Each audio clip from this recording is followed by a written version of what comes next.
We'll move out beyond that area in all directions in an effort to surround it, possibly capture it. Your orders are shoot to kill. Bridge to all decks. Time for a brand new episode of Enterprise Incidents with Scott and Steve. I'm Scott Mance. And I am Steve Morris, and I feel like we've gotten to an episode that is so basic to my philosophy, and I am so excited to go into the dark and look. This is a landmark episode for so many reasons. But Steve, before we get into the devil in the dark, I just have to say, I am still flying high over our last episode on this side of paradise and who joined us as a special guest. I mean, how awesome was it not only to have the director of that episode join us, but how wasn't Ralph Sinensky just like the nicest guy? He was a delight. It was like he was born to be on our show. He fit in just absolutely perfectly. He is so sharp. He is so kind. And what was so crazy to me is his way of thinking about directing is pretty much the ideal of what I try to teach my students. You know, it really is. In addition to the way he thought about directing, some of the ideas that he had about the episode, I have to say, you know, for two people like you and me who've been able to blow each other's minds and blow the minds, hopefully, of some of the people who've been listening to Enterprise Incidents, a couple of things that Ralph Sinensky pointed out to us blew our minds. Absolutely. And that was a beautiful, beautiful thing. What's so crazy to me is having directed, I don't know how many episodes of television he directed, but is it over 100? Probably. It's got to be over 100. Yeah. Is that he could still remember why he set up a shot the way he did, or what it was like working with Shatner on a particular take and how many takes it took. I mean, I can't remember that of movies that I made, and I'm not 98 years old and haven't directed hundreds of things. Well, the thing is, that's interesting, is that this Side of Paradise was not the episode that he was originally going to direct. The episode that he was going to direct was The Devil in the Dark, and the producers, specifically Gene Coon and Bob Justman, felt that a complex episode like Devil in the Dark should go to a director who had done a few episodes and kind of had it down. But it was a happy thing to happen for everyone involved, including the fans who watched Star Trek over these last 55 years, because what Sinensky did with this Side of Paradise, and of course, you know, Gene Coon, and of course, Dorothy Fontana, who wrote the episode, and Jerry Saul, who wrote the story. It is an absolute landmark episode, a classic, a masterpiece episode, and a unique episode. There's nothing like it.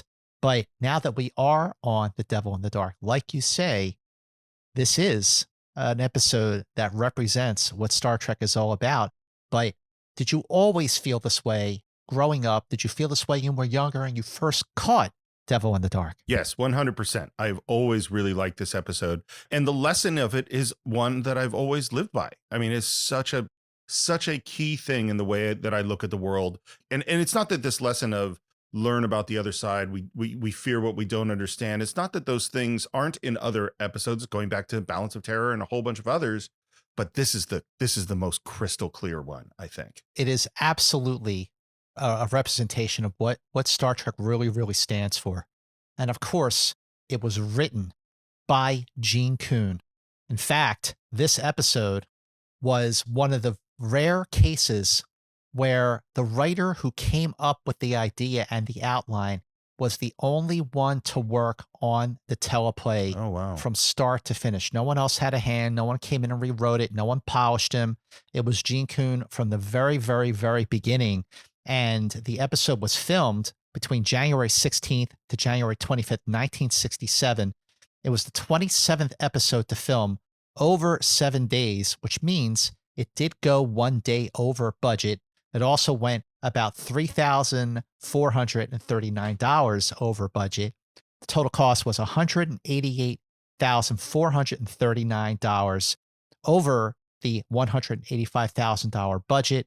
Good thing the score was tracked, and it was directed by Joseph Pevney. It was the fourth of 14 Star Trek episodes that he had directed, and it aired on March 6, 1967. But in addition to representing like what Star Trek is all about, and just clearly Gene Coon's finest screenplay, it is also among the best work that that Jerry Finnerman ever did. Absolutely. Lighting. I mean, the lighting, the dramatic lighting of the caverns and the caves, I think just sets such a mood that makes it sort of unlike any other Star Trek episode. I think it's so interesting because there's another episode that takes place in caves that we've been through, which is What Are Little Girls Made Of? And that episode looks great. This episode looks better. I think that the show has really fit into its look, and you could see Jerry Finnerman kind of strutting his stuff a bit in this episode. There's a lot of confidence there. The only drawback to this episode is that there are no speaking parts for women at all in this episode. And that is something that Roddenberry had a problem with, and I'll get to that when we wrap it all up. But while there are no speaking parts for women, you could say that a female is the most important character of all, and we'll get to that as well. But like I said, Gene Coon, it was all Gene Coon from start to finish. He wrote the story outline on November 29th, 1966, did his first draft December 19th, his second draft, final draft, on December 22nd.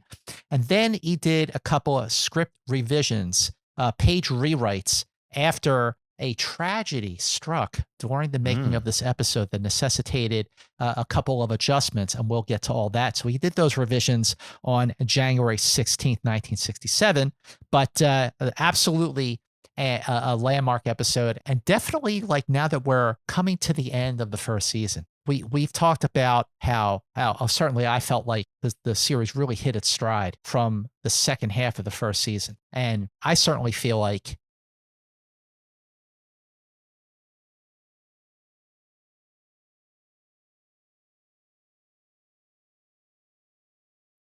this run of episodes is unbelievable how good it is. Just one after another of knocking it out of the park. Absolutely. And this is also, I've talked many, many times, Steve, about the photo novels. And I'm convinced that one way or another, I'm going to get you a series of photo novels. And I know how you feel about clutter and getting stuff like this, but when you see these photo novels, you're going to be like, yeah, this is pretty cool. So Devil in the Dark was actually photo novel number 9, and I remember in 1979 when I was at my local comic book store in Philadelphia, at the corner of Bustleton and Solly, and I saw the picture of Spock doing the mind meld with the Horta on the cover of the photo novel. And I'm like, I got to have it. So this is, for many, many reasons, it's going to be a sentimental favorite because I just love those photo novels, and I still have all of them. That's awesome. Would you like to know some of the things going on in the world when they were making this? I can't wait. So this was shot between January 16th and the 25th in 1967. On the 16th, as part of the Cultural Revolution in China, the newspapers started carrying photographs of public government officials who had, in Mao's opinion, done wrong by the Communist Party. These were pictures designed to humiliate them. Oh boy. That the whole country would see. On the same day, Lucius Amerson was sworn in as the first Black county sheriff in the Deep South in over 100 years in Macon County, Georgia. On January 17th, and Scott, this one is for you, the UK Daily Mail printed a story about a custody hearing of a minor celebrity and another about holes in the road in Blackburn, Lancashire. Ooh, do you know what these have in common? That sounds like the lyrics to A Day in the Life. Yep. John Lennon must have been reading the paper that day. He was reading the paper on January 17th, 1967. On the 18th, A Fistful of Dollars premiered. That is the first of the spaghetti westerns. On the same day, 8 communication satellites were launched by the Air Force. On the 21st, the first computer ever to play at the master chess level competed in a competition. It didn't do that well. It lost 12 matches and drew 3. On the 23rd, William Harster was tried for the murder of 82,856 Jews in Munich. Oh, wow. And he was sentenced to 15 years. That's it? Yeah, that was my reaction. Oh, man, wow. On the same day, NASA announced the crew of the Apollo 1. Oh, boy. Gus Grissom, Ed White, and Robert Chaffee, all of whom would die. And you mentioned it, I think, when the last episode, a couple of episodes ago, aired. That's when the Apollo 1 accident had happened. It was the day after Tomorrow's Yesterday aired. is when the Apollo 1 fire happened. And now that I'm looking at the date here, the final day of filming for Devil in the Dark was January 25th, 3 days before the Apollo 1 fire. And this is something that's just, we've been talking about it in the last several episodes, is the conflict going on between Israel and Syria. And now Israel and Syria met at the United Nations in order to create a demilitarized zone and have at least a truce. While we had our characters trying to resolve conflicts on other planets, we have Israel and Syria finding a way to, if not resolve their conflict, at least not have it escalate. Well, one thing about Devil in the Dark, and after all these years, so much has been written about Star Trek, specifically the making of the series. There have been so many books, and sometimes the books kind of get it wrong when it comes to the order in which these episodes are produced. Now, we've been doing this series, Enterprise Incidents, in production order, and just like some of the books kind of get it wrong, and I know when we were posting about A Taste of Armageddon and Spacey, they're like, well, wait, didn't A Taste of Armageddon film before Spacey, when actually it was the other way around? And that's also the case with This Side of Paradise and Devil in the Dark. Sometimes the websites and the books kind of get them flipped. And that is because Devil in the Dark was supposed to film first with Ralph Sinetsky. And in addition to wanting to have Joseph Pevney direct it instead, it was also a case of necessity for set designer Matt Jeffries, who needed more time to design the caves. So that is another reason for the flip, and that's another reason why Sinetsky wound up directing This Side of Paradise. But as the other thing is that during the closing credits for The Devil in the Dark, when this episode aired on March 6, 1967, that's where it was announced that Star Trek would be renewed for a second season. Boy, that moment of I got another year of work must feel really good for all these people. You know what that means? We have another year of work too. That's true. That's an excellent point. Would you like to get into the show? Let's do it. All quiet. Didn't see a thing, Chief. Nobody ever does. Whatever the thing is, it's already killed 50 people. Is this the first episode that doesn't open with our main people? And not only is it the first episode that doesn't open with our main people, it is the only episode of the original series in which the teaser doesn't have anyone from the crew. We don't see the Enterprise. Now, The Conscience of the King, we didn't see the Enterprise. We weren't on the bridge. Right. But we saw Kirk. This episode, we don't see anybody. We'll only hear about the Enterprise coming to the rescue. Well, and that's what's going on is we're in these caves. We don't know exactly what's happening. There's a guy who's on guard or something. Stay on your toes, Schmitter. Keep your phaser in your hand at all times. What good will that do? You saw what happened to Ed Appel when he took a shot at the thing. How about all those other people? And I love this line. I realized before how dark it is down here. And because what's so interesting about this movie is this is a horror movie setup. This is a monster movie setup. That's what we're in right now. It is a monster. They refer to it as a monster throughout the episode. They refer to it as a creature. So what we have here is it's now Schmitter's turn to take watch.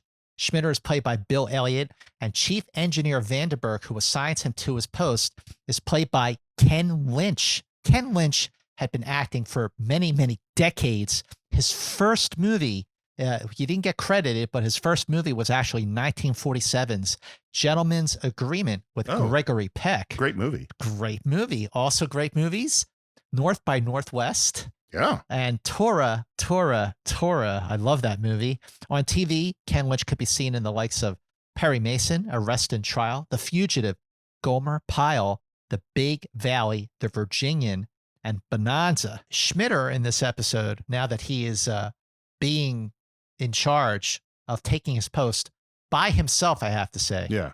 Like, come on.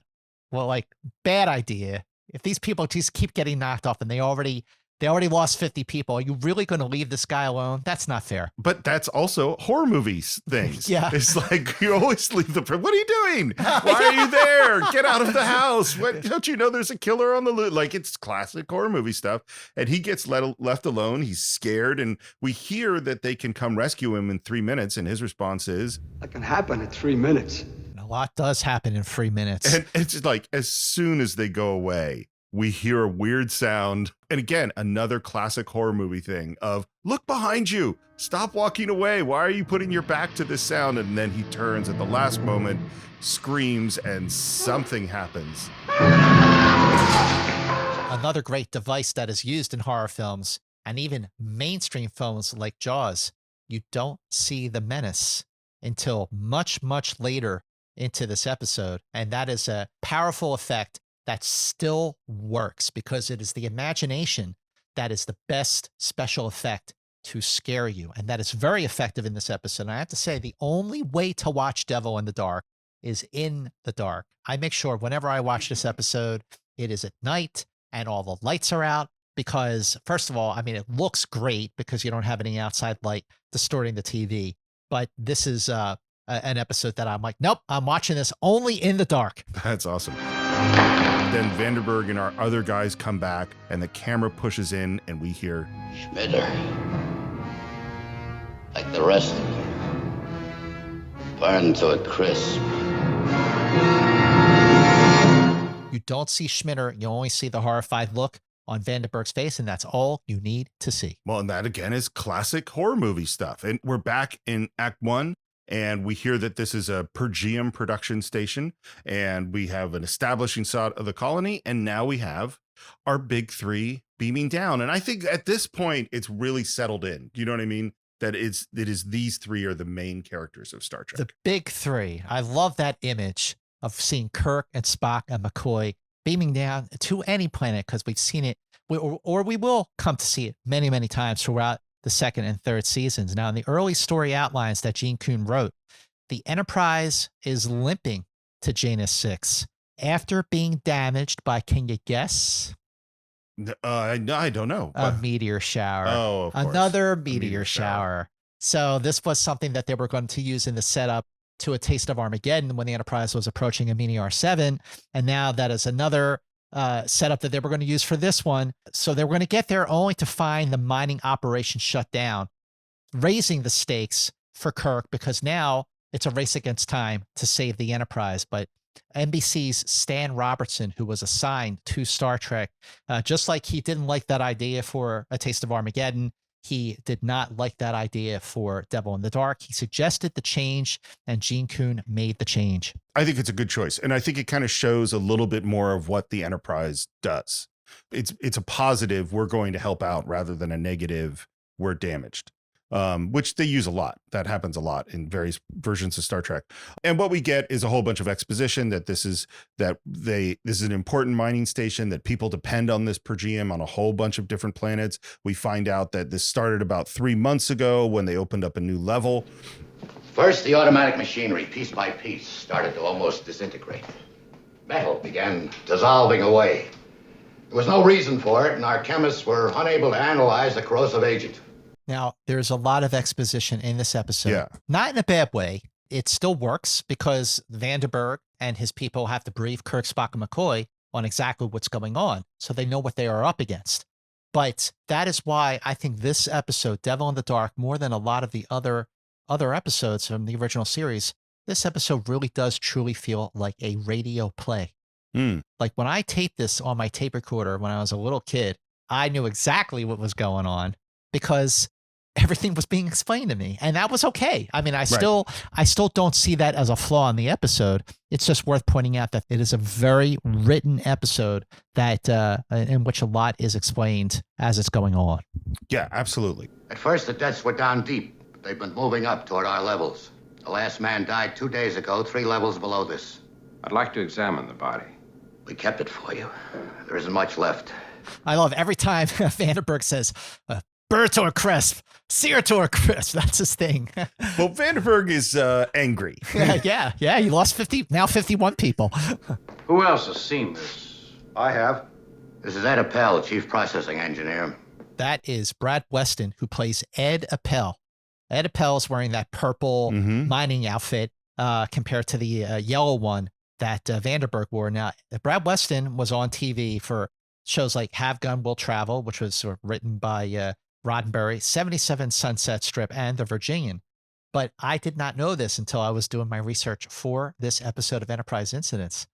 At one point, Steve, Gene Roddenberry was considering casting Brad Weston as a regular on Star Trek because, I don't know, for some reason he felt like this would help Star Trek appeal to a younger audience, to younger viewers. But fortunately, Roddenberry held off until Walter Koenig crossed this path and he was cast as Chekhov starting in season 2. You know what?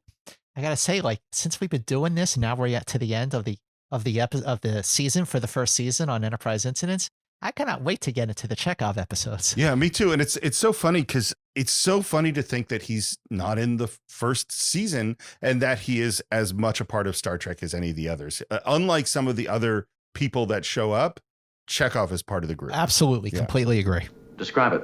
I can't. I only got a glimpse of it, but it's big and shaggy. Ed shot it. Oh, you mean shot at it? No, I mean shot it.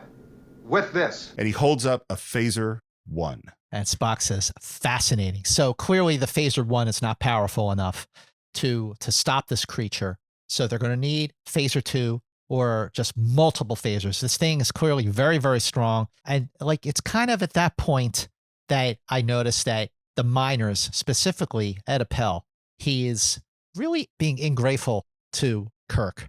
You know, Kirk is being brash and he's like, don't worry. That's why we're here, Mr. Vandenberg. We're here to help. We'll figure this out. And Ed Appel is like, yeah, you think you're so tough, don't you? What are you going to bring a starship down here? Like, dude, hang on a minute. Well, I mean, I get it because they've been dealing with this thing a lot and they've been trying their best and not getting anywhere and their people are dying. So this cocky guy coming down saying no problem. Like, no, this is a big problem. You don't get what we're dealing with. And then Spock notices something. Mr. Vandenberg, what is this? It's a silicon nodule. There are a million of them down there. No commercial value. But a geological oddity, to say the least. This is one of the brilliant strokes of this episode.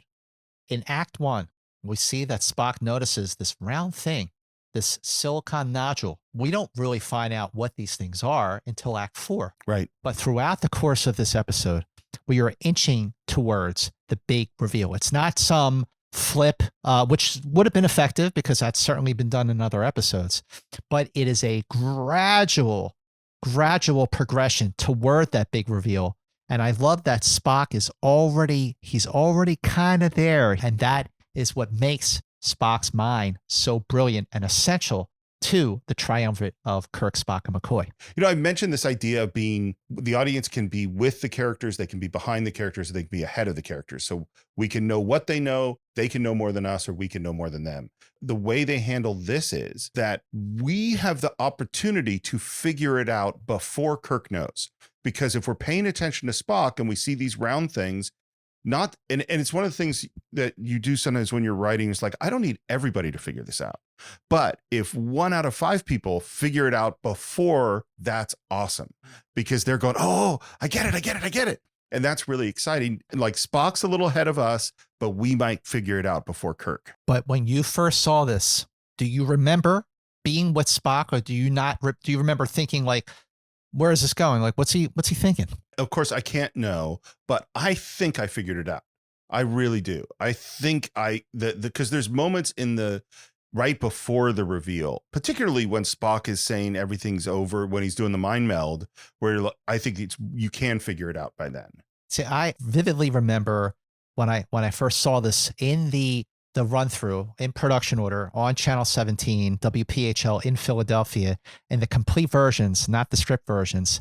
I remember having this thought of being surprised because I didn't know. I mean, of course, I was a little kid. Yeah. You know, I mean, who's to say I might have gotten it now? I don't know if I was seeing this for the first time and at my age now. But I do remember like vivid memories that kind of just stick out. One of them being that I didn't know that this was what it is.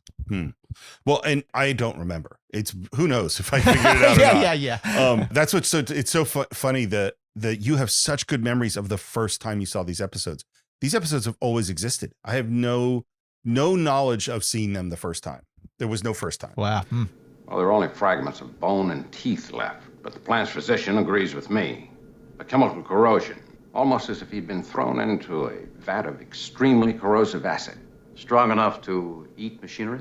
Strong enough to eat anything else away you can think of. And we get another little bit of a clue, which is Spock has charted where all these incidents happen. And man, that thing must have moved really, really fast if it actually was able to do all this damage. Mr. Spock, give us a report on life beneath the surface. Within range of our sensors, there is no life, other than the accountable human residents of this colony beneath the surface. At least, no life as we know it. Another clue. Because, by the way, when you're watching a TV show and someone says, at least not life as we know it, you know there's a life that's going to be a life form that we don't know. Otherwise, we wouldn't have that kind of a line. Absolutely. Yep. And we have another guard. He's in front of something that looks like a radiation reactor kind of thing. One person again. One person alone. Well, it's like Spock putting people out in Galileo 7 all Yeah, alone. right. This is a bad plan. And we hear the sound. And of course, he's got his back to us and turns around and something rises up and we get another scream. But this wasn't just about killing this person on guard. This was about putting everyone on the planet in jeopardy by stealing this main circulating pump, which is keeping the air purified to protect the humans on the planet. Which I think we need to take a moment and say how smart the Horta must be to have figured this out. Oh, yes. The Horta didn't get handed the technical manuals like Khan did. You know, like how does the Horta know that this one part inside this room that it's never been in is exactly what it needs to steal to threaten all these people? You're right, Steve. You're absolutely right. This isn't just some creature killing whatever moves. This is a living being with a motive. It is an intelligent life form that has a plan. This is the first indication that this menace is intelligent. Yep. Because in the script, Steve, but not filmed, there were scenes where we see things from the Horta's point of view. Specifically, we see that the Horta is watching Spock. The Horta is watching Kirk. Just by their mannerisms, the Horta knows that Kirk and Spock are kind of calling the shots, in charge. And the Horta definitely knows that this phaser is bad news. You know, it just occurred to me. We talk about all these powerful species that we've run into, the Metrons and, you know, the Charlie X people and the Trelane people. And you know what? The Horta is a really advanced life form because it's got to be super, super smart to figure out everything that it figures out. It is clearly super smart. And in some ways, it is more sophisticated than the inhabitants on this planet, who, by the way, and I know we'll get to this, Steve, but they don't belong there. The Horta does. Absolutely. And that opens an entirely different conversation about this episode, one that I never considered while I was growing up watching it. By the way, when I form a colony on another planet that's far away from everything else, I don't think it's a good idea to have an outdated part that I don't have a replacement for, that all of our lives depend upon it working and we'll die in a few hours if it stops working. I think you should have a spare. Absolutely. Not only should you have a spare, but while I was watching this episode to prep for this Enterprise incidents, I thought, you know what? As much as I love the screenplay, I think this is a contrived element of it. Well, because instead of saying, man, that Horta must be really smart, you could say that screenplay is not really making perfect sense. Absolutely, You know, that's another explanation for how the Horta knows to steal this particular thing. Spock, we seem to have been given a choice. Death by asphyxiation. Or death by radiation poisoning.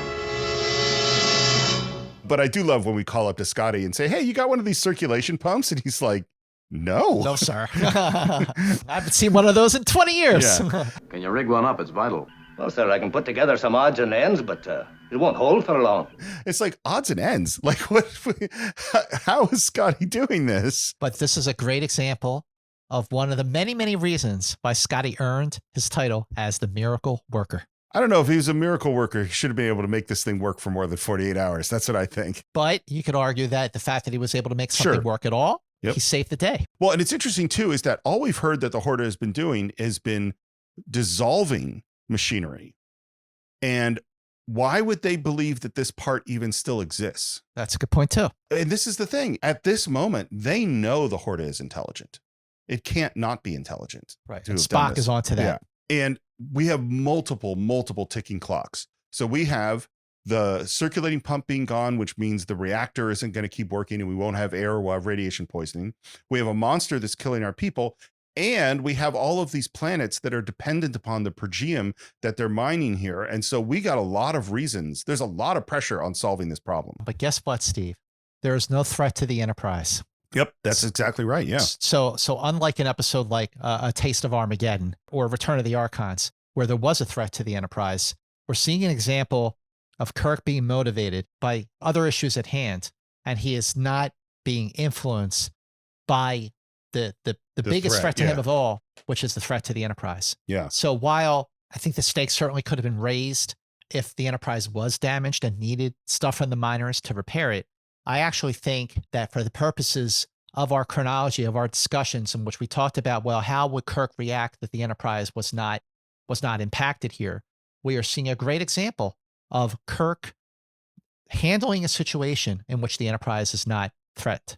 I think it's great because there's so many shows and so many Star Trek shows too, where it's, how are we going to endanger the world this week? You know, how is the Enterprise going to be in trouble this week? And having a threat of which has a different flavor is really, really great.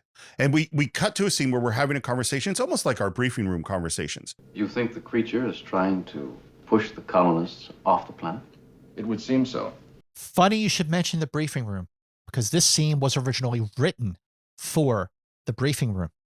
And there's something that's going to happen, a big surprise that is going to happen to one of our main cast members, an unforeseen tragedy that necessitated a bunch of production changes to this episode. One of them being the revisions that Gene Coon actually rewrote. This was one of them. He originally wrote it for the briefing room, but he kept it in Vandenberg's office so they didn't have to take more time to fire up the stage 9, where the briefing room was, that they could just keep everything on stage 10, which is where the offices and the caves of Janus VI were. I'm really starting to get stressed out about what this tragedy is. You'll hear it very soon. What I think is interesting, you mentioned Jaws a while ago, and I hadn't thought about it. There's so many parallels. Here's an interesting one. I always thought it was a great choice to not go back up to the Enterprise. One of the smartest changes Steven Spielberg made to Jaws from the book is that in the book, they go out on the Orca every day, and then they come home every night. And they have dinner and see their families, and then they go out on the Orca the next day, and then they come home and they go. And what Spielberg said is, once they're out on the boat, they never come back, which is such a huge and important, it makes them isolated, that they're having to deal with this monster all on their own. That's actually what's happening here. Once we're down on the planet, we never go back. You're right. We never see the Enterprise until the interior of the Enterprise anyway, till the very end of the episode. Because that's what you want in a monster story. We want to be trapped with the monster. If we have an escape route, then we're not trapped with the monster. It's not as tense. That is a great point. I never thought about that. I didn't either until you brought up Jaws and told me that this was originally going to be in the briefing room. Like, we're in it with Kirk, Spock, and McCoy. We're all trapped on Janus VI. Yeah. We are all feeling that ticking clock. Well, it's a classic monster in the house story, except that the monster is not a monster. That's the big difference. But why now, Mr. Spock? These production facilities have been in operation for over 50 years. I don't know. There is a possibility. And as we're thinking about that, Spock walks back over to that nodule and we hear some music. Life as we know it is universally based on some combination of carbon compounds. But what if life exists based on another element? For instance, silicon. Spock just inching a little bit closer to his theory without crossing over to make his big reveal. And the reason for that is Dr. McCoy. You're creating fantasies, Mr. Spock. Not necessarily, Bones. I've heard of the theoretical possibility of life based on silicon, but silicon-based life would be of an entirely different order. And here's the thing, and it started with this episode, this idea of silicon-based life. It's in all sorts of science fiction stories. But the first place I heard it was here. And so I had to actually look up, well, why are we always talking about, why? What is it about silicon? And what it is that the reason that carbon is such a good atom, an element to base life on, is it can bond with 4 different atoms at the same time. So it can create these super, super complicated strings of molecules. And that's why we can have these really complicated proteins that make up DNA. It's why we can have all these different kinds of food and nutrients. It's because carbon is so good at making complicated molecules. So the next element on the periodic table that can have 4 different bonds with 4 different atoms is silicon. Wow. That wow. is why people talk about that as the next one. And then I looked, because I had to, at articles like, well, is this really possible? And this is what the internet told me. There is no way you could ever have silicon-based life. Next article. It is totally possible that we could have silicon-based life. Next one. No way, can't happen. Next one. Yes, we could have silicon. It just so obviously there was no consensus that I could find if this And there was possible. no consensus back in 1966 while this was being developed, because the prospect of silicon-based life was so far-fetched that there's even sort of disclaimer in the dialogue. I still think you're imagining things. You may be right, Doctor, but at least there's something to go on. The other thing we find out is if it were silicon-based life, that's why Phaser 1 had trouble shooting through it, whatever that means. But our people have phaser number 2. Which I could adjust to be more effective against silicon. Silicon-based life is physiologically impossible, especially in an oxygen atmosphere. So it is a stretch. It is something where con-based life would have to exist in an atmosphere and an environment that is not compatible with an oxygen nitrogen atmosphere. But because the air is being developed in a manufactured way, maybe that's why the creature is able to exist in the caves that the humans are. Anyway, they sort of alluded to the impossibility of silicon-based life while saying, let's just go with it. And that is how good exposition works too, is that we have an exposition through an argument. Is it possible? Is it not possible? And McCoy continues to mock Spock about this idea. Because that's what he does. And Spock continues to look at that nodule. You seem fascinated by this rock. Yes, Captain. You recall that Vandenberg commented there were thousands of these at a lower level. The level which the machinery opened just prior to the first appearance of the creature. Do they tie in? I don't know. Speculate. Spock is about to say something until he sees McCoy step forward. I have already given Dr. McCoy sufficient cause for amusement. I would prefer to cogitate the possibilities for a time. So they are doing a thing. It's like a writer's trick, and one that I don't particularly like, but it works pretty well here, which is that you want to keep information from the audience. And so you give a character a reason not to say the information that they would normally say to the people in the room. And so we've created this Spock not wanting to give McCoy a reason for amusement in order to withhold the idea that he's already had. And there's a certain point in the show where it's like, come on, he would tell Kirk at this point. He would not continue to be mysterious about this life and death thing. Unless he's actually waiting for more information to make an informed opinion, because he knows that Kirk trusts him. Kirk relies on him, and he doesn't want to speculate until he has more information. I actually thought about that. Scotty shows up with a replacement pump, which he describes as a plumber's nightmare. Scotty. And our security guys, our red shirts, have gathered, and we're going to go talk to them. You are searching for some sort of creature which is highly resistant to phaser fire. Your phasers will be set on maximum. And remember this, 50 people have died. I want no more deaths. Except the bloody thing. Except the bloody thing. Like we're in the first part of this story where we're still in the most overt ways or the most subtle ways, establishing this creature, this unseen force, as something to be feared, something that we've got to kill. Well, and that's what's so interesting, because it is the setup of a horror movie. There is a monster that's killing people. We've seen those things. And normally, what is a horror movie? Well, we've got to get the monster. That's how we got to survive. And what's interesting about Vandenberg is he's just a little too bloodthirsty. Like it makes you a little bit uncomfortable. A little? I would say it makes me very uncomfortable.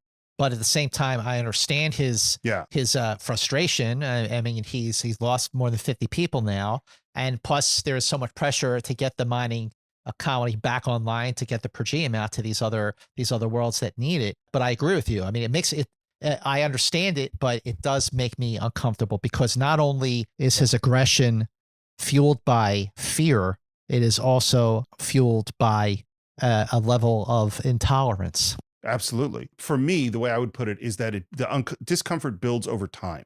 Like at the very beginning, it seems fairly reasonable to me. And then like with this line, and kill the bloody thing. Well, now I kind of go, oh, that's a little, feels a little bit aggressive. And this is, we get Kirk's orders. The creature may or may not attack on sight, however, you must.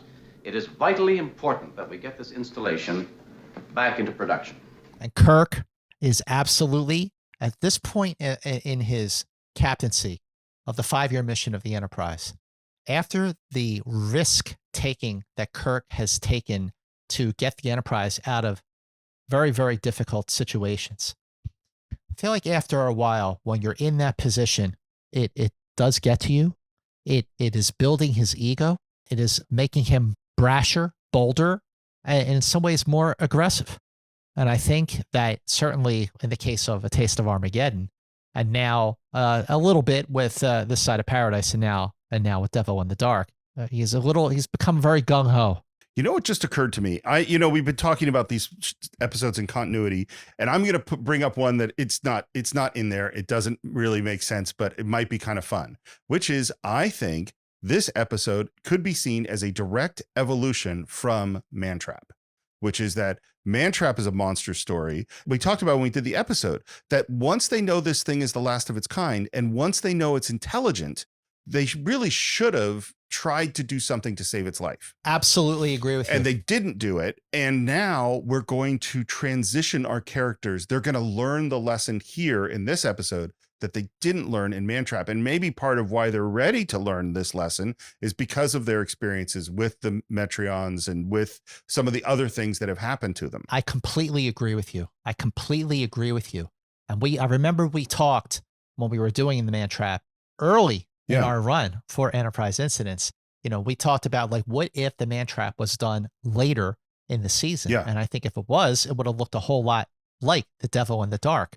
But at the same time, while it would be nice to think that our heroes learn their lessons because of things that happen in the Mantrap, and certainly in Arena, I don't think we've learned them fast enough with Devil in the Dark, despite the fact that there were signs written on the wall of what was coming. I think it does kind of make sense. And it's making me, in a really stupid way, maybe I was wrong to say that they should have figured that out in Mantrap, because if they had figured it out in Mantrap, we wouldn't have them figuring it out here. Now, for continuity's sake, I love this analysis. But for production's sake, this is Gene Coon. This totally, is absolutely, positively Gene Coon. Because in the first half of the first season, if Captain Kirk saw something he didn't like, he'd shoot it. Okay. But Gene Coon stepped in and said, wait a minute. Why do we have to shoot it? Why are we right always? Maybe we're wrong. Maybe we should stop and think about, well, what do they want? What's their point of view? And that's what Gene Coon brought to Star Trek. And I think that's why we're seeing the lessons, the flips, the arcs in these characters in these more recent episodes. A life form, Captain. Bearing 111 degrees. Elevation, 4 degrees. One of our people? No, sir. Silicon. His theory is advancing. Yep. And now we have a red guy. He's doomed. He's doomed. alone. He's alone. doomed. And it's the same thing. He turns his back and then turns around and screams. This is a very sneaky, big, shaggy thing. Now we're seeing it kill a crew member from the Enterprise. So Spock and Kirk arrive on the scene. They see the outline of the body seared to a crisp. Mm-hmm. And this next moment is a great touch to the compassion, to the humanity of Kirk. He kneels down and he is clearly heartbroken over the loss of his crewmen. Mm-hmm. And you hear Kirk's fanfare, the Enterprise Star Trek fanfare at that moment. It is a heartbreaking moment for Kirk to see him lose even one crew member. The other thing we find out is that these tunnels were made seconds ago, and the tunnel goes back as far as the eye can see, and they don't have machinery that could do this. This thing somehow can move through rock, and then they hear it and actually manage to turn around first. They hear it first. We've talked about this before. I think in Tomorrow's Yesterday, when you hear the fanfare for the Enterprise before you see it, but it is such an effective device when you hear something, especially a menace, before you see it. And in this case, I have so much to say about the scene, Steve. When we first see the Horta, Kirk and Spock have their backs. They turn around and they see the Horta come through the rock, and we finally get our first look at the Horta. So Kirk and Spock fire their phaser twos, and the Horta backs away, clearly in pain, and disappears. Now, first of all, the big dramatic reveal of the Horta, that it is so shocking when we finally see it. Just like when we finally see, after hearing about the aliens, the invaders, quote unquote, the invaders in Arena, when Kirk is taken off the bridge of the Enterprise and planted on this asteroid, and that big reveal when the Gorn turns around at the end of Act 2. That episode was directed by Joseph Pevney. This episode is directed by Joseph Pevney. This big reveal is happening towards the end of Act 2, right around the same point that we see the big reveal of the Gorn in Arena, we see the big reveal of the Horta in Devil in the Dark, maybe a little bit earlier. It is such a great, shift in the episode, like a big dramatic shift that feels totally organic and natural. Now, let me tell you something about the Horta itself. Okay. It was created and designed by a Hungarian immigrant turned Hollywood stuntman named Janus James Prohaska. And he used a similar looking alien for The Outer Limits in an episode called The Probe. Now, before this episode was even written, Janus demonstrated his creation outside the Star Trek offices for Gene Roddenberry, Gene Coon, Bob Justman, and Dorothy Fontana.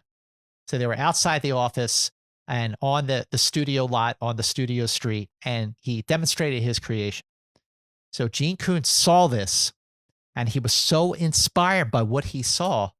That's what made him write The Devil in the Dark in just 4 days. Wait, this wasn't designed for The Devil in the Dark. It was this that inspired The Devil in the Dark? Absolutely. Wow. This was just this guy. He's just fooling around. He's like trying to create something cool. So it was that the creature, the Horta, came first. And then the inspiration and to write it in 4 days by the master, Gene Coon. That's so interesting. I also think this is another comparison to Jaws is the more we look at it, the sillier it looks. I mean, it's definitely does not age well. And it's not a thing that they could replace with a digital version that would look cooler. It is a big rubbery, furry thing. It is what it is. It's the Horta. This is the Star Trek equivalent. Also, this scene, this moment, because of the way it scurries away after they just barely injured it. This is the Star Trek equivalent. Kirk and Spock saying, "We're going to need a bigger boat." Totally. That's right. One thing, by the way, and I don't think this is really in the story. Why doesn't it kill Kirk and Spock? It's never had any trouble sneaking up on anybody up to this point. And the way it happens, it's actually coming up kind of slowly. Is it possible that the Horta was not coming to kill Kirk and Spock? Well, that goes back to what I was pointing out about earlier versions, that it was written that the Horta was observing Kirk and Spock. It knew that they were different from the miners. It already knew, based on its observations of Kirk and Spock, their interactions with each other and the way that the Horta observed Kirk talking to the other security people, and certainly with Spock, that this is someone I could talk to, someone I could communicate with. So I do think that is an excellent, excellent point. First of all, you have two people. You have Kirk and Spock. So unlike somebody being alone, the Horta had more of a match because there were two people. Also, they were armed with phaser 2. Right. And they both fired their phasers. So instead of one person firing a phaser 1, you have two people firing a phaser 2. That's more power, and that's why the Horta was injured. But I agree completely with your observation that the Horta, we'll call it the creature for the moment because we don't know that it's called the Horta yet, was not out to kill them. So here's what I actually think. What I actually think is it's just that's how they wrote it. And what I actually think, well, yeah. What I actually think is that in the intention is that the Horta learns a bunch of stuff from the mind meld with Spock that it didn't know and now communicates better. But that's inconsistent with it being able to steal the circulating pump. And so I think it might be more logical, even if it wasn't the intention, that the Horta has a much more complicated plan that in fact knows that the Enterprise people came from somewhere else and that it knows those are the two people I need to deal with. And it also notices that Kirk and Spock are wearing different attire than the miners. So clearly these people are different. But after Kirk and Spock fire their phasers, the Horta, with lightning speed, creates another tunnel, moves through it very, very quickly, and it's gone, and it has disappeared. It has moved through the rock as easily as we move through air. I love the shots looking through the tunnel with Kirk and Spock kneeling down. And my note here is, this is a shot for young men's knees. This is not, I would not be comfortable kneeling like that for a long period of time over and over again to get a shot right. Did you get a shot at it? Yes, we took a bite out of it. And they even see that they knocked a piece of it off, and they go and pick it up. And I just think it looks way too light. It just is. It's a really, really weird prop. But for didn't the it Horta. didn't always kind of freak you out that it was still moving? Oh yeah, no, totally, it does. Now, what was it moving because it was still like this was the area that they cut Shot off. off, yeah. They shot off, and it was unstable. I remember when I was younger and I saw Kirk and Spock holding this part of the creature and it was moving like that. I thought it was like alive. I didn't think of it as it was still sort of simmering from being shot by two phasers. And now we know, we've confirmed a whole bunch of stuff. It is silicon based. It is resistant to phasers. It can be hurt. And then this last speech from Kirk. We knew it was a killer. Now it's wounded. Probably in pain, somewhere back there. There's nothing more dangerous than a wounded animal. Oh, what a great closing act 2. You know, the act breaks for the original Star Trek are just so great, especially these first 2 seasons. I've run a complete spherical check on all life forms, Captain. Radius 100 miles. I've located our men, all of them. And I've located one creature moving rapidly through native rock bearing 201. And that is all. One creature in 100 miles. Exactly. And Kirk says that's far too many to be cut by one creature in an ordinary lifetime. And it's like, you don't know what an ordinary lifetime is for this creature. We'll find out. And we're dealing with more than one creature, despite your tricorder readings. Or we have a creature with an extremely long lifespan. Or it is the last of a race of creatures which made these tunnels. The last of its kind. Yep. The buffalo. The buffalo. So while Kirk and Spock soon do learn they're not there yet, they have completely disregarded, almost forgotten about their experience with the Saw creature from planet M113. Right. And they are not yet at that point where they are able to express empathy and compassion that they have displayed in like Charlie X or Arena. Or maybe Spock has been thinking about that salt creature since then and has regretted the choices that were being made. Because what he says right here is, if it is the only survivor of a dead race, to kill it would be a crime against science. But Kirk is like, no, we have a job to do. We have to protect the miners. We have to get the Pergeum back online. Dozens of worlds depend on the Pergeum. I'm sorry, Mr. Spock, but I'm afraid the creature must die. And Spock gives in almost too easily for the moment. For the moment. I see no alternative myself, Captain. It merely seems a pity. you know what occurred to me, by the way, watching this time? I never thought about this as an environmental themed show, but in fact it is, because this is industry versus nature. We have a habitat or an animal that will be damaged or driven to extinction. And for economic reasons, we have factories that need to do that. And finding that balance is one that we're dealing with all the time in our world. The other thing I thought about, and by the way, that is absolutely true. The other thing I thought about is you have natives to this land and they are being encroached upon by the West. Yep. It's all here. It's all here. Well, and the thing too is the fact of Spock saying this line about it being a crime against science, that's all putting us, the audience, on that idea.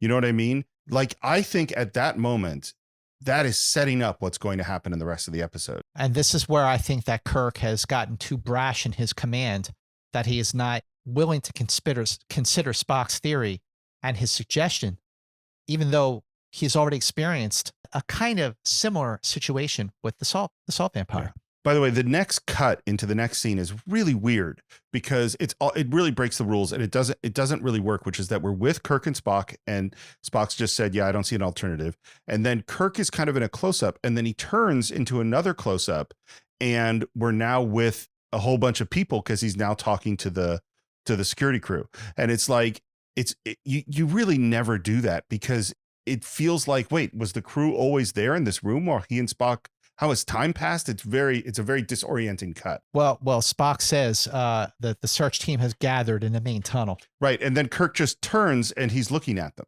It's a weird cut. All right. Now, here we are with Kirk and the security guards in the main tunnel. This was filmed on day 3. And this was the day that William Shatner got a very bad phone call from his mother that his father, Joseph Shatner, died suddenly while in Florida. Oh. So right before this scene was filmed is when Shatner got the news. Oh. Now, everyone on the set was like, go to Florida. We'll stop. We'll shut down. Well, Shatner could not get a flight out to Florida until later that evening from LA. So he couldn't leave even if he really, really, really wanted to. So what did William Shatner do? He said, let's keep going. I'm here. I can't leave. Let's keep filming. Let's keep working. I got to stay here anyway. As difficult as it now will be, it'll be a distraction. So he kept working, and the scene where Kirk is briefing the other security guards, that was filmed right after he got the news. Joseph Pevney, the director, said about that time, that Shatner was very shaken, and Leonard Nimoy was very good to him at that point. He was with him all the time and able to give him great comfort. The day after this happened, day 4, more scenes were shot that didn't involve Kirk. On day 5, the cast and crew stayed home and the insurance paid the bill. So that's why this episode didn't go more over budget than it actually did. I bet that's why it's a weird cut. I bet they had shut down a bit and then came back in, and they wanted to take up as little of Shatner's time as possible. And so they didn't shoot a traditional establishing shot. And that's why we cut into the scene in a weird way. Absolutely. That's a really good point. Like maybe they thought they would shut it down, and he said, let's keep going. So that, okay, everybody, back to work. Yeah. But I have to say, we talked about, I think it was during court martial, where we talked about how William Shatner was going through a difficult period because his marriage was not working. And, he's got three kids, 3 daughters. And now suddenly on the set, while he's filming an episode, he gets word that his father has passed away. That's a lot. That is a lot of grief to go through at once. And he's going through it while he's going through the rigors and demands of being the first lead on a very challenging, complex, and groundbreaking series. The kind of pressure that he must have been under, I just can't imagine. This is the thing about being an actor that people don't understand, is that, first of all, it might seem glamorous, like the lifestyle might be glamorous, but actual work on a movie set is not glamorous. It's usually hot, long hours, uncomfortable conditions, a lot of pressure, a lot of stress. For actors, also a lot of boredom, because you're just waiting around a lot. And you have to go up in front of the camera and be happy, be playful, be romantic, no matter what the hell is going on in your life. Look at the episode itself. Yeah. Watching this, would you know that this actor had just experienced a life-changing tragedy in the middle of filming? Nope. Absolutely not. Never would have occurred to me. That is a testament to, for one thing, it says so much about Shatner's character that he said, no, let's keep going.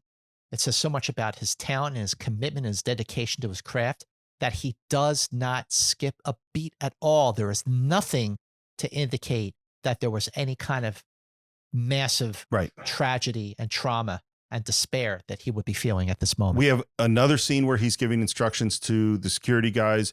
By the way, maybe a few too many. There's a lot of this kind of a scene in this episode. Mm-hmm. But what's so interesting in this scene is as Kirk is giving his orders about where to go, stay in pairs. Finally, he said stay in pairs, so we're not sending out people alone. This particular group will move out beyond that area in all directions in an effort to surround it, possibly capture it. Possibly capture it. The security guards look up at Spock, and Kirk looks up at Spock, and then Kirk corrects him and says, "Your orders are shoot to kill. Protect yourself at all times." And Spock has a reaction to that. The security goes away, and I think this scene is great. Captured? I don't recall giving any such order. You did not, sir. I merely thought that if the opportunity arose... I will lose no more men. The creature will be killed on sight, and that's the end of it. What's so interesting is this is Kirk and Spock to some degree in Arena, because in Arena, they're heading off, and Kirk is like, we got to kill it. And Spock is going, whoa, we might not quite understand it. So Spock is definitely ahead in this episode. And this is absolutely, I was going to bring this up too, and you absolutely beat me to it. This is a recall from Arena, where when they're chasing the Gorn to the uncharted solar system, Spock suggests, hey, let's maybe just a hot pursuit enough will be. Yeah. And Kirk said, no, there's no time for that. He shuts him down. Yep. And what does he do in this episode? He shuts him down. Both episodes were written by Gene Coon, both episodes directed by Joseph Pevney. But for the sake of our purpose on Enterprise Incidents, to see that Kirk has not learned from the experience of Arena is a flaw to his character, but not a terrible flaw because he does eventually learn. And now Kirk, subtly, not so subtly, is trying to get rid of Spock. I want you to assist Scotty in maintaining that makeshift circulating pump. And Spock is so shocked. What? I beg your pardon? You heard me. It's vital that we keep that reactor in operation. Your scientific knowledge is not needed there, sir. Mr. Scott has far more knowledge of nuclear reactors than I do. You're aware of that. What I love about this scene is they both know what the other one is doing. And Kirk knows that Spock knows what he's trying to do, which is he's trying to sideline him. He's suddenly gone. I don't trust you at this moment to do the right thing. See, I thought he was trying to protect Spock here by taking him out of the danger. Because of what he says of both of them being at risk? Yeah, sort of like both of us can't be killed by this thing, so we should split up. And he put Spock in a safer situation by having him help Scotty. It never occurred to me that Kirk was, because of Spock's actions to capture it instead of killing it, that Kirk was showing like, maybe he should not be involved if I can't trust him to do what I order him to do. That's always what I've thought, because it comes right after that moment. And maybe this is a good question for those of you listening is, do you think that Kirk was sending Spock away in order to protect him? Or do you think it was because he didn't trust him? Head over to our Facebook page, Enterprise Incidents, and let us know what is Kirk's motive at this moment. Captain, there are approximately 100 of us engaged in this search against one creature. The odds against you and I both being killed are 2,228.7 to 1. I love that at this moment of drama, after people had been dying, there's a shift in tone, a moment of levity. The chemistry between Shatner and Nimoy is palpable. Yep. That just as it always was, and will continue to be throughout the, up until Star Trek VI in 1991. This moment of levity, and it's also kind of taking a deep breath after the intensity of what we've experienced for more than 2.5 acts. Is this the first of Spock giving us the odds? Oh, wait a minute. I'm trying to think if we've heard him do that yet. Have we heard Spock give the odds? That is a great question. Somebody let us know on our Facebook page. Was there an episode shot before Devil in the Dark where Spock quoted the odds down to the point? Or is that something new that Gene Coon brought to the table? Well, and what's funny is there's no way he could figure out these odds. There's no way you have enough information to come up with that accurate an odds of them both getting killed. But Spock can do it. But Spock apparently could do it. And I love the little beats between them. 2,228.7 to 1.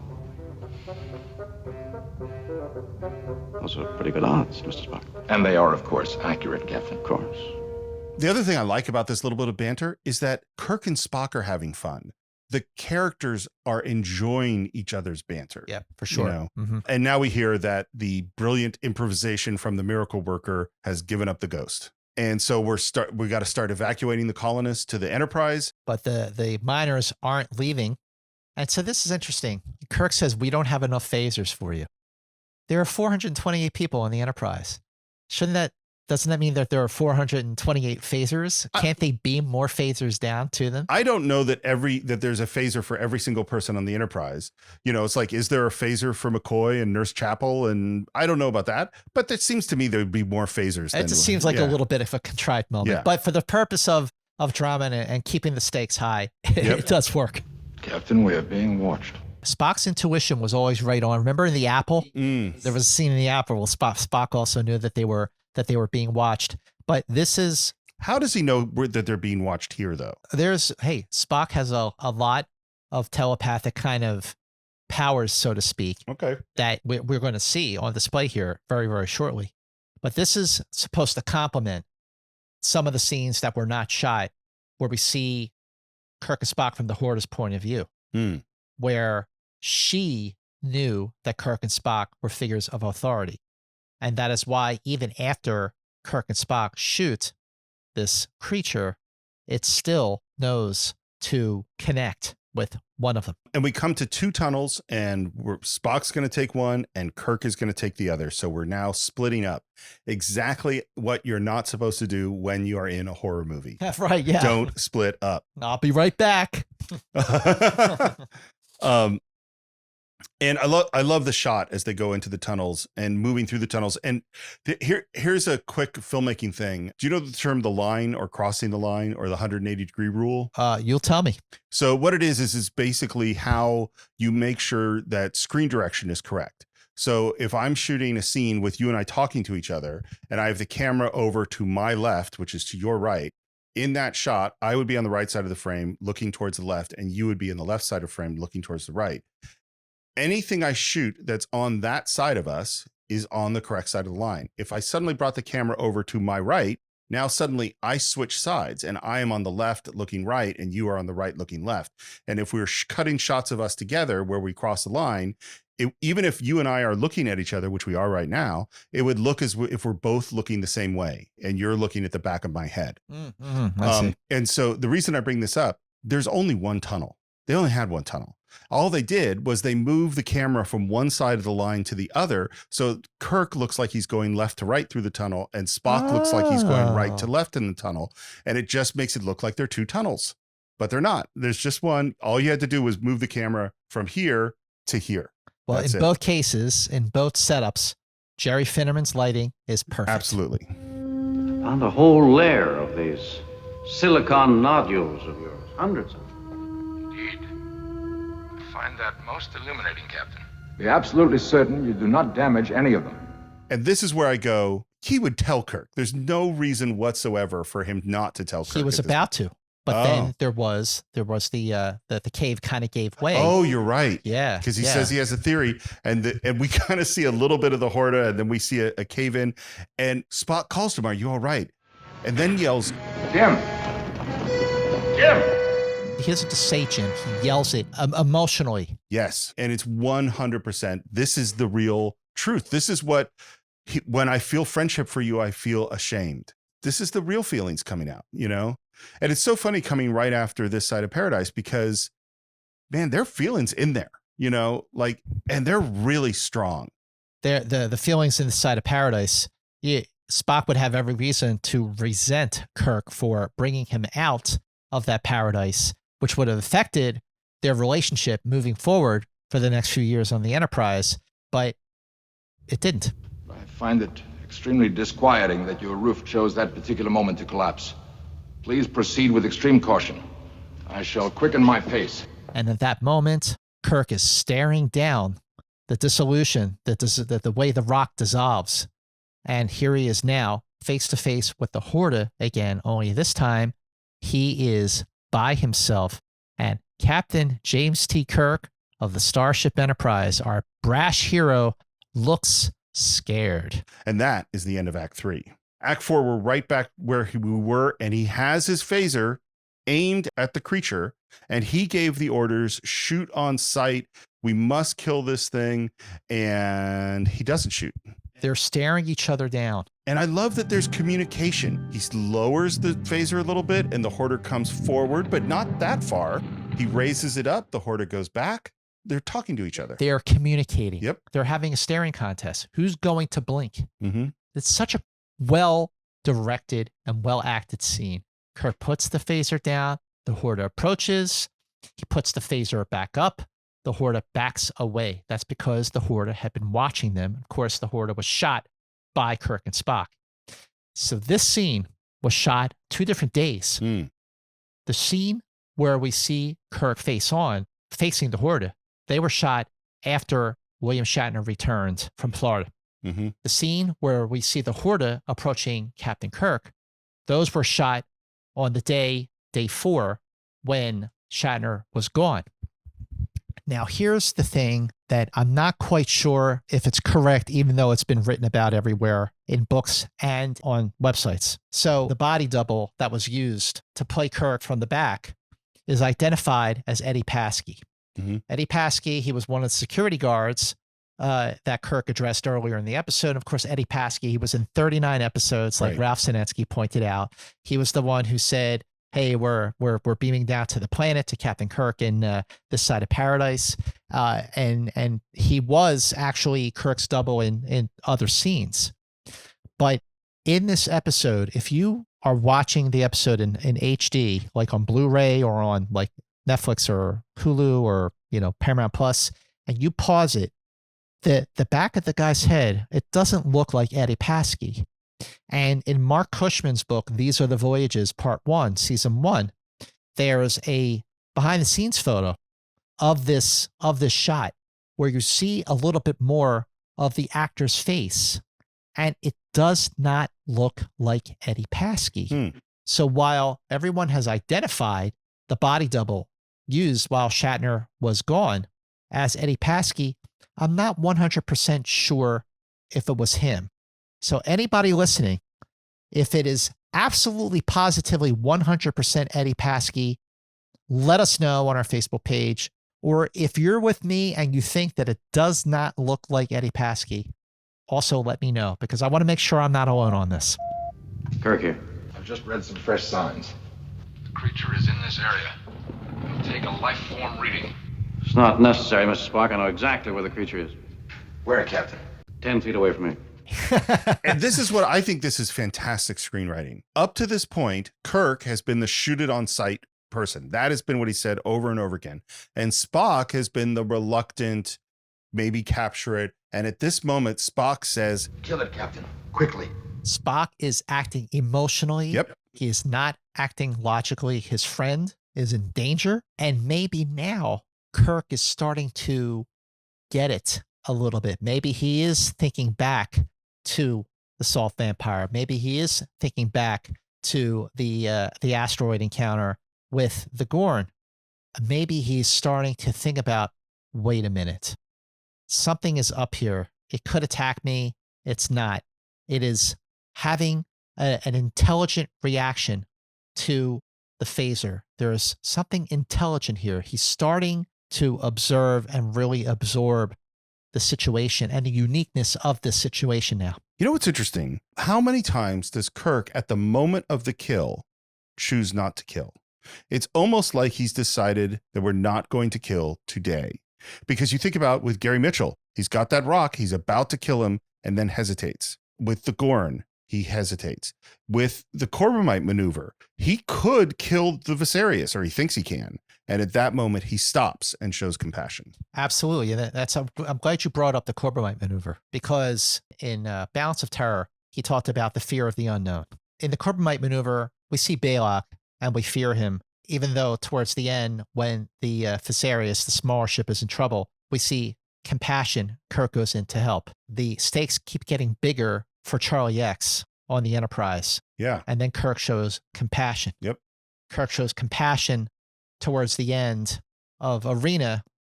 He's like, I'm not going to kill you. He shows compassion. Now, after all of those experiences, why didn't Kirk learn from those mistakes sooner than this point in Devil in the Dark? Well, I have a theory. Okay. So Balok, Charlie Evans, the Gorn, they all look very different, but they are all bipeds with a head, with a torso, with 2 arms. Yep. The Horta looks very different from that.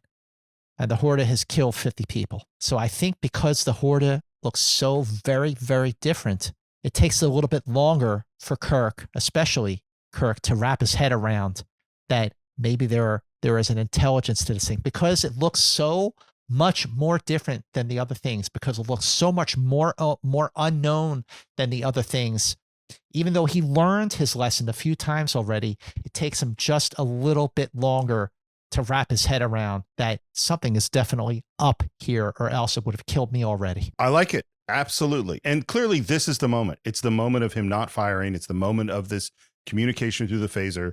He's not shooting it, and Spock is rushing to get there. And then we cut out to Vanderberg and his men, and they want to get past the red guys. They're out for blood. And this is where, they are the townspeople in Frankenstein. They are the angry villagers. And what's so great is, I think, because we were sort of with them at the very beginning of the show, because there's a monster killing our guys, and now they have become a threat. Now that we're with Kirk and we're not going to kill it, we're going to try to make a deal with it. Now suddenly they are creating the tension. And was another great aspect of horror, going back to the likes of whether it's Frankenstein or Night of the Living Dead, that the humans, that man is more dangerous than the threat that we are facing. And I just want to give a shout out to the security chief, Giotto, played by Barry Russo. I think he's great. He's kind of a tough guy, tough security guy. Actually, he's exactly the kind of person you want to have as a security person. And the actor Barry Russo wound up playing Commodore Wesley in the episode The Ultimate Computer. But I actually like him. But I never thought about the Frankenstein aspect of Devil in the Dark until this moment. And this creature, this thing that has been killing people and looks so different, is actually showing more intelligence than the very beings that the Enterprise was sent to Janus VI to rescue. We're still in this standoff, and now the creature communicates something else, which is it shows its wound, which I think is a really interesting, it exposes its vulnerability, essentially. Yeah, absolutely it does. And Spock comes in. No, don't shoot. It's so funny. I wrote down, he has the perfect, fascinating expression on his face. And then he comes over and says, fascinating. Yeah. And the other thing we notice is there's a whole bunch of nodules all around them. Those nodules are actually toy bouncing balls. They got a whole lot of them, and they painted them gold. Great. It means something to you? Possibly the answer, Captain. I'm not certain. Again, at this point, definitely. You should have said something. Just tell him what you're thinking. But instead, Spock says, Captain, you're aware of the Vulcan technique of the joining of two minds. I love that on top of everything in this episode, we get to see another display of Spock, even though he's doing a mind meld like we saw him do in Dagger of the Mind. And even though we saw him use a sort of telepathic power to influence a security guard to free them on Amini R7 in A Taste of Armageddon, now we are seeing Spock do a mind meld with something that is not human. And it is a big risk. I think it's so interesting that our logical, unemotional people have this thing, which is a complete pulling down of their barriers. That's a really interesting combo, that the people with the strongest barriers are also the people that are capable of bringing them down and connecting on this unbelievably profound level. And he walks forward. Pain! Pain! Nimoy's so good at this. He's perfect. And I'm just picturing you're on the set. There's this weird shaggy carpet that you need to do this. And they take it 100% seriously. And it must have seemed and felt so ridiculous at times. But also part of these scenes, because they were shot with the Kirk's back to the camera, part of these scenes were shot while Shatner was away. So in addition to being a very challenging and a very bold scene, it was also a scene that was shot under the duress for the cast and crew, who knew that their lead actor was dealing with a very personal tragedy. Pain! And then he falls back almost into Kirk's arms and says, "That's all I got, Captain. Waves and waves of searing pain." And at that moment, the Horta moves, and it moves over to a rock where it is going to attempt to communicate with Kirk and Spock, and it burns 3 words, very short words, into a rock. No kill I. And as Kirk correctly points out, does that mean that it is not going to kill us, or a plea for us not to kill her? And what's interesting to me, too, is which way do you read it? It could say no kill I, It could say, I kill no. That's a great point too. Which I always thought that it was letting them know that it wasn't going to kill them. But that's what I mean, is that Kirk says, which one does it mean? Mm-hmm. No kill I sounds more like a plea. Please Right. don't kill me. Don't kill me. I kill no sounds like I'm not going to kill you. Right. Right. You know? And I mean, it clearly knows English enough to say something like that, but maybe it doesn't know English enough to know that those 3 words should be swapped. Well, and are we reading from top to bottom or bottom to top? Exactly. You know? Yeah. Yep. In my brief contact with the creature's mind, I discovered it as a highly intelligent, extremely sophisticated animal. In great pain, of course, because of its wound. But not reacting at all like a wounded creature. It calls itself a Horta. A Horta. Bingo. There we go. We know what it is, what she is. She is a Horta. Why would you have a name that you call yourself when you don't have a mouth and don't speak? Because it's an intelligent creature. Right. But how does it have a name that can be spoken when it doesn't speak? Well, if it doesn't speak in a way that you and I speak, but it speaks in its own way, because it does communicate. Eventually, there's going to be a lot of order running around on this planet. So it does communicate. It just communicates in a way that is different, but it does communicate because she is now communicating with Kirk and Spock. Yes. I think for me, it's like the in alternative factor. So this is you live in the antimatter universe. Yes, I am in the antimatter universe. It's like, no one would call that. It's that the Horta would not have a reason to have a name that you could speak in the way that we speak, but it doesn't matter. It's fine. Mr. Spock, we need that retardation mechanism. You must reestablish communications with it. Captain, it has no reason to give us the device. And apparently every reason for wishing us off this planet. Yes, I'm aware of that. If we could only win its confidence. And this is very much Corbomite, is that now we're showing compassion towards the enemy. Absolutely. The enemy is in trouble. We need to help him out. And he calls McCoy. Quite to the rescue. It doesn't tell him what he wants. He says, just bring your medical stuff. And McCoy goes, someone injured?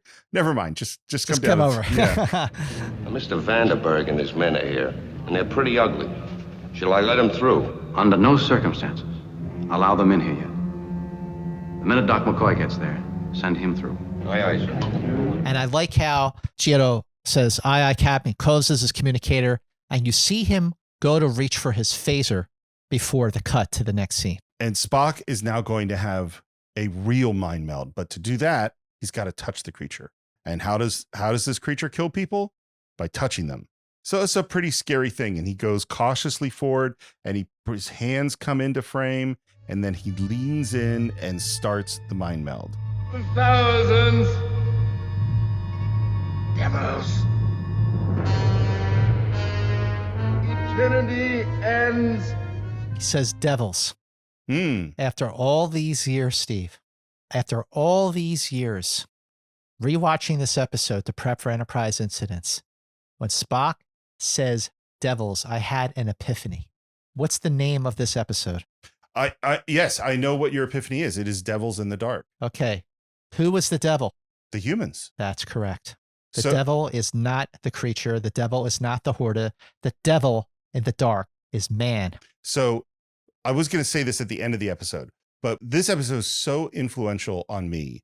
And I think it took me until I was in my late 30s before I realized that if there's one theme that has gone through almost everything I've written, it's the idea of when you look at the other side, you see it differently than you see it initially. And my first plays had those themes. What I wrote was plays dealing with racism and those issues. The first screenplay I wrote, which was about an African-American Marine studying the martial arts in Japan after World War II, which was, being with your enemy and then learning about them.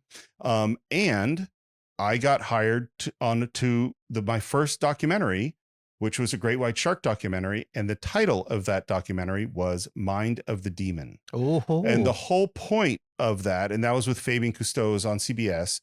And the whole point was the humans are the demon. That's the whole point of the show, is that sharks are just swimming around doing their thing. They're not evil. They're just eating. That a shark's not doing anything different than a minnow or a tuna or anything else. It's just eating to live.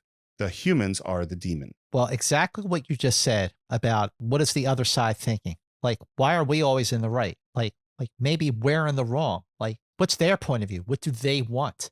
And I just think that that is such a great touchstone that Gene Coon brought to Star Trek, because that was a touchstone of Arena. It is a touchstone of Devil in the Dark. And it is also a touchstone of my single favorite all-time Star Trek episode, Metamorphosis, which, just like The Devil in the Dark, was written very quickly by Gene Coon, directed also by Ralph Sinetsky, who did This Side of Paradise. This is also something I thought about more recently, that if you take Devil in the Dark and you turn it into a love story, the result is Metamorphosis. And we will get to that conversation in great detail. That is an interesting statement. Yeah. And as Spock is reciting these painful words about murder and stopping them and the altar of tomorrow and the chamber of the ages, in comes McCoy. And man, what he walks into is like, what the heck is going on? What in the name of... It's wounded badly. You've got to help it. Help that? And Spock is continuing to go through this painful thing. And Kirk is continuing to try to get McCoy to work on it. And we get a classic McCoy line. I'm a doctor, not a bricklayer. You're a healer. There's a patient. But that line, technically, it's the first time McCoy said that I'm a doctor, not a ... But he did sort of say a variation of that in the Corbomite maneuver. What am I, a doctor or a moon shuttle conductor? And now we hear... Cry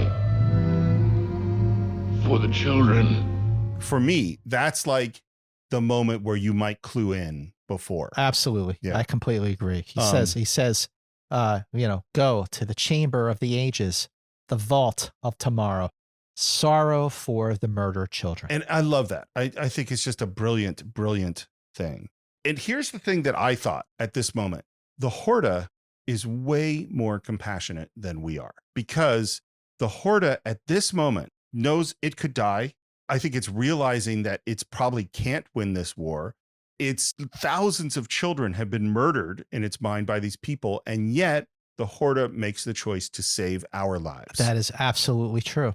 That is absolutely true. What we're seeing with the Horta, a wounded Horta, by the way. Yeah. That it is, that she, I keep saying it, but it is absolutely a she, that she is taking the first step of communication. She is more sophisticated and complex and possesses an intelligence that is greater to that of the man that is just out for blood and wants to kill her. Yep. And Kirk goes into this cave, sees lots of broken nodules. Broken ones, yeah. Lots of them. And he finds the missing part. But I love the look on Kirk's face. He doesn't say anything. He gets it. He sees the broken nodules, and he gets it. They're eggs, aren't they? Yes, Captain. Eggs. And about to hatch. And now it all makes sense. The miners broke into the hatchery, destroyed a whole bunch of eggs. Of course the Horta is going to attack. And the miners have had enough. And they basically distract our red guys and then fight their way through. It is absolutely Frankenstein. You're right. And the miners come in and immediately they see the Horta. They're ready to kill it. They say, shoot it. Kill it! First man that fires is dead. That thing has killed 50 of my men. And you've killed thousands of her children. What? And it is the big epiphany for everyone watching this episode. I think the moment of that thing killed 50 of my men and you killed thousands of her children, and the reaction from Vanderberg, I think that's just a perfect TV moment. Absolutely. He says, well, we didn't know. Yeah. That's how fast the angry villagers can become okay. The whole world for them just switched in that moment. And then Kirk comes up with the plan. And his delivery of that plan is in such a aspirational way. This is the captain that I've said this before, I would follow into an active volcano. This is the Kirk who came up with the plan at the end of A Taste of Armageddon. And now here he is in another episode, teleplay written by Gene Coon, giving a great Gene Coon Kirk speech. Well, gentlemen, the Horta moves through rock the way we move through air, and it leaves tunnels. The greatest natural miners in the universe, seems to me, that we could make an agreement, reach a modus vivendi. They tunnel, you collect and process.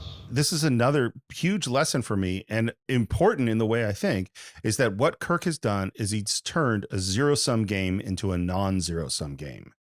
And for those of you who don't know those terms, a zero-sum game means there is a limited resource, and if I get more, you get less. So if we are splitting a pizza and I take 2/3 of it, well, you only get 1/3. And if I take 3/4, now you're down to 1/4. Whatever I get more of, you get less of. That's a zero-sum game. The Horta and the miners were in a zero-sum game. There's not room for both of us. And so one of them is going to have to destroy the other. And what Kirk has done is turned it into a non-zero-sum game where the parts, the sum of the parts can be greater than the parts alone. Is that things are going to be better. In fact, we get more pizza essentially because they're going to work together and everybody benefits from it. And just as another example of an episode that resonates just as strongly in the 21st century as it did in 1967 when it aired, we have two sides that are out to annihilate each other over prejudice and fear. This episode could be seen as an allegory between the Americans and the Russians, as an allegory between the blacks and the whites, as an allegory between the Democrats and the Republicans. The list goes on and on and on. But it is because of compassion. It is because of communication. It is because of compromise. And these are all lessons that we so clearly and dearly need to learn from. Now, I think by all rights, the miners should get off the planet. It is not their planet. It belongs to the Horta. Man doesn't belong there. The only way man can stay there is with that pump to circulate an artificial atmosphere. The Horta are natives to the planet. So you could also look at it as an allegory for the advancement to the West, taking Native Americans away from their land. But they're past that. The miners are not leaving. The Federation is not leaving. Right. So what we have here is, okay, how do we work together to compromise so we both get what we want? It's not ideal to the Horta, but it's acceptable that we soon come to see. I'm really glad you brought up all the different groups that just can't seem to understand each other, and not to get, or at least I'm trying not to get political at all. But one of the things I think we're not very good at is realizing that even though we might strongly disagree on a whole bunch of stuff, that there are times where our interests align. And one example for me is if you take a super left-wing hippie guy in their VW bus and they have their worldview, and you take a super right-wing guy who's pro Second Amendment and has a gun rack in the back of his pickup truck, those two people generally don't agree on very much. But this guy with the gun who might be a hunter and the hippie, they actually both care a lot about nature. And they both care about having healthy forests and good national parks, because they want to hunt there, and the other because they're a crazy hippie left-wing person. And the thing is, I wish they could get together and say, hey, we don't agree on anything except this. Right. And there's so many places where we, strangely enough, will overlap with people that we totally disagree with on all sorts of stuff. And we could work together to get that stuff fixed. Absolutely. Great point. And I could agree 100%. But the problem, Scott, unfortunately, none of this is going to work because the Horta is going to die. No, it's not. McCoy, to the rescue. By golly, Jim, I'm beginning to think I can cure a rainy day. Can you help? Helped it? I cured it. How? Well, I had the ship beam down 100 pounds of that thermoconcrete, the kind we use to build emergency shelters out of. It's mostly silicone. I just troweled it into the wound, and it'll act like a bandage until it heals. For an episode that was dark, no pun intended from the title, where the stakes were high, just on set and offset, actually, that for it to culminate in such a beautiful moment in more ways than one, I just think is a testament to the greatness of this episode. Totally. And apparently, Bones is a doctor and a bricklayer. Yeah, oh, he is. And we're back on the bridge. We're getting ready to leave orbit. We hear from Vanderberg that the eggs are hatching and those little guys are making tunnels all over the place. And they're already found more Pergean deposits and gold and platinum and all this stuff. They are going to be really, really rich. And Vanderberg even says, they're it's all pretty great once you get used to their appearance. So you know what? So something looks different doesn't mean it's bad. What Chief Vanderberg said about the Horta is exactly what the Mother Horta said to me. She found humanoid appearance revolting, but she thought she could get used to it. Oh, she did she? Now tell me, did she happen to make any comment about those ears? Not specifically. But I did get the distinct impression she found them the most attractive human characteristic of all. I didn't have the heart to tell her that only I have... She really liked those ears? But I love that Kirk says, Spock, I suspect that you're getting more and more human all the time. Captain, I see no reason to stand here and be insulted. Great Gene Coon end to a great Gene Coon episode, directed by Joseph Pevney.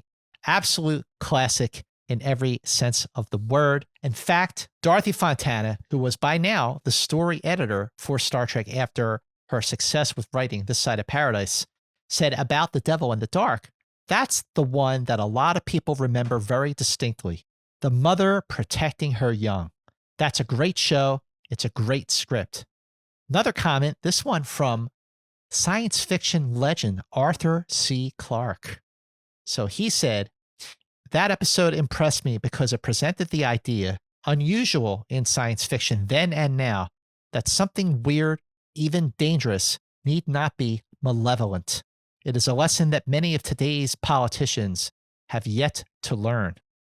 So I mentioned in the beginning of our episode, Steve, that this is an episode with no women at all, other than the Horta. It's a blemish on the episode because it's otherwise just a perfect episode. But back in 1967, Gene Roddenberry had an issue with that, and he sent a memo to Gene Coon about it, dated March 23rd, in which Roddenberry said, and I quote, "Per Embassy's continual reminder to us, one which I find myself agreeing with, we should make more use of females as crew members in Planet stories, or find some way to include females among groups of miners who are here on a planet years ahead at a time. Let us keep in mind that we're in a century where women are granted equal rights status and responsibility with men. We should keep reminding the assistant directors of this and discuss the same with the directors so they can oversee and control the same." This was in March of 1967, wow. And Gene Roddenberry was absolutely 100% correct. Wow, that is like the proto-diversity memo, you know? That is exactly the same discussions that are happening right now. Absolutely. And by the way, the easiest way to have done it, and I think the episode would have been better, is make Vanderberg a woman. Oh, there you go. Absolutely. I think that would have made that character even more interesting. Now, on one hand, we are now looking at the series through the eyes of the 21st century. Yes. Okay, but even Gene Roddenberry himself in 1967 had the foresight and the wherewithal to make the same comment.